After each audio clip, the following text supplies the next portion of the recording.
আপনাদের উদ্দেশ্যে নতুন ভিডিও করার জন্য আবারও কিন্তু আমরা চলে এসেছি। চাচা ভাতিজা দেখছেন, এই হচ্ছে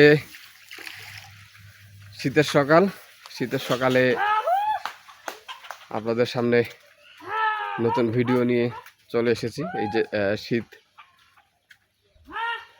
শীতের যে মুহূর্তগুলো সকালবেলা, সেই মুহূর্ত আপনাদেরকে দেখানোর চেষ্টা করব।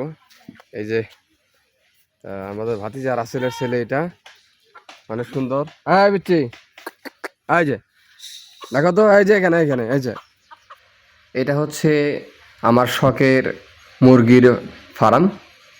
এখানে আমি শখ করে মুরগি পালন করি। আমার কাছে আছে কবুতর, দেশি বিদেশি কবুতর আছে, আমি কবুতরও পালন করি।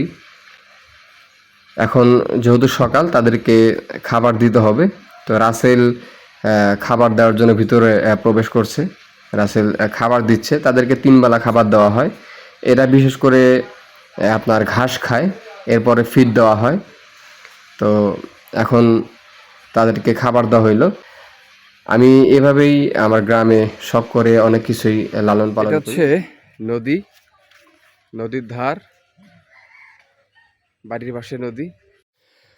বাড়ির পাশে মধুমতি, পুবাল হাওয়া বয় রে, বন্ধুর মনে রং লাগাইয়া প্রাণে দিল দাগারে, বাড়ির পাশে মধুমতি।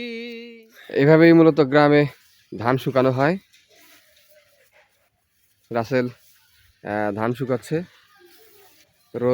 রোদের মিষ্টি মিষ্টি রোদও দেখা যাচ্ছে। রাসেলও প্রস্তুতি নিচ্ছে। যদি ঠিক মতো রোদ থাকে তাহলে 2 থেকে 3 দিনের ভিতর শুকিয়ে যায়। 2 থেকে 3 দিন, হ্যাঁ, বা 2.5 দিনও লাগতে পারে। হচ্ছে সিদ্ধ ধান। এই ধানকে চালের উপযোগী করতে 3 থেকে 4 দিন সময় লাগবে। মানে বুঝতে পারতেছেন যে আপনার কীরকম কুয়াশা। এই যেটাতে তুমি টানতেছো, এটার নাম কি? এটাকে হারবার নামে সবাই চেনে। যেটাতে টানতেছে এটা আমাদের গ্রামের ভাষায় হারপাট বলে আর কি।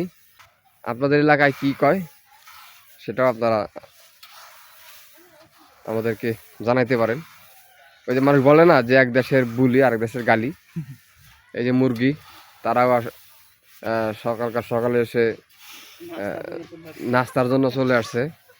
এদিকে ধান রেডি করা হচ্ছে, মুরগিও কিন্তু চলে আসছে ধান খাওয়ার জন্য।